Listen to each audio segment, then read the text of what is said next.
Islam. Dalam dunia barat, terdapat suatu istilah yang disebut Orientalisme. Orientalisme berasal dari bahasa Prancis, yaitu Orient, yang artinya timur. Orientalisme adalah suatu paham atau aliran yang memiliki tujuan untuk menyelidiki hal-hal yang berasal dari bangsa-bangsa timur.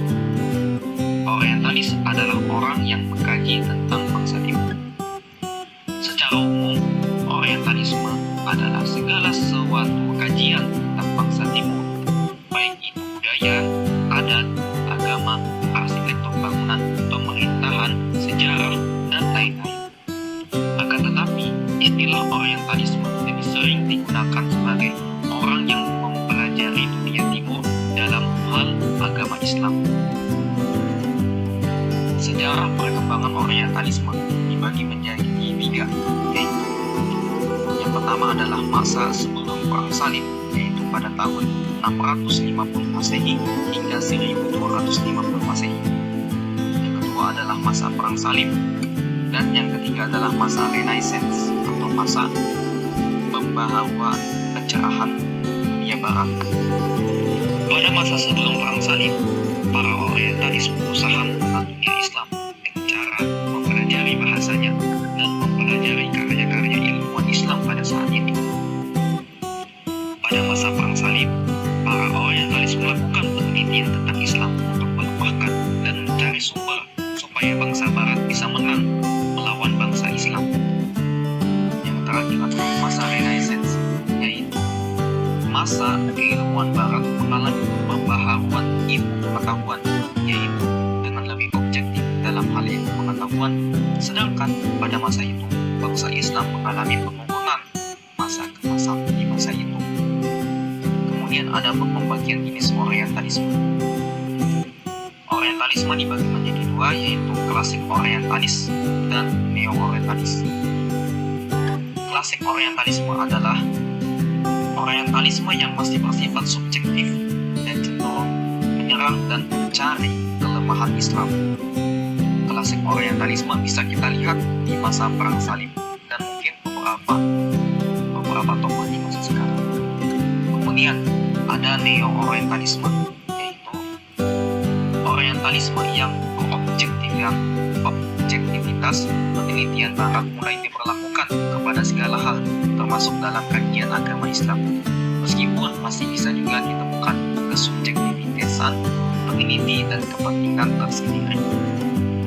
Objektivitas berpikir ini juga dipicu karena pada adanya isu bahwa Islam adalah agama teroris, agama yang barbar, dan lain-lain. Hal ini juga menjadi salah satu faktor yang membuat para peneliti Barat untuk mengkaji Islam dengan objektif untuk mencapai suatu kebenaran. Masa neo-Orientalisme ini bisa kita lihat sejak masa Renaissance dan mulai memunculkan tokoh Orientalisme seperti Ignaz Goldziher, Richard Bell, Arthur Jeffrey, dan lain-lain pada abad ke-20 hingga sekarang. Latar belakang pengkajian Orientalisme sangatlah kompleks. Motif-motif yang ada di belakang Orientalisme antara lain, yang pertama, motif keagamaan. Barat yang di satu sisi mewakili Kristen memandang Islam sebagai agama yang sejak awal menentang doktrin-doktrinnya. Misal Islam yang misalnya menyempurnakan milah sebelumnya tentu banyak melontarkan koreksi terhadap agama itu. Bagi Barat, kritik Islam ini perlu dijawab agar tidak mempengaruhi penganut Kristen. Selain itu, konsep teologi Islam yang telah berhasil menjinakkan konsep-konsep metafisika Yunani sangatlah menarik untuk dikaji. Dengan memahami Islam, misionaris dapat menentukan strategi misi mereka menghadapi umat Islam.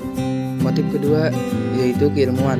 Sejarah telah mencatat keberhasilan umat Islam dalam pengembangan sains dan teknologi dari berbagai bangsa ketika orang Barat belum mempunyai apa-apa. Karena itu, orang Barat perlu menerjemahkan karya-karya Muslim. Motif ketiga yaitu persoalan ekonomi. Dengan perkembangan industrialisasi, Barat membutuhkan daerah jajahan dan sekaligus pasar. Peluang itu dilihat ada di dunia Muslim yang kala itu sedang terpuruk. Untuk itu, Barat mengkaji agama, kondisi demografi, budaya, kultur, dan politik umat Islam. Motif yang keempat yaitu politik. Islam bagi Barat adalah peradaban yang di masa lalu telah tersebar dan menguasai peradaban dunia dengan begitu cepat.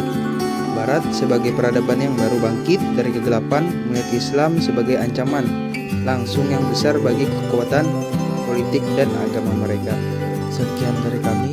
Wassalamualaikum warahmatullahi wabarakatuh.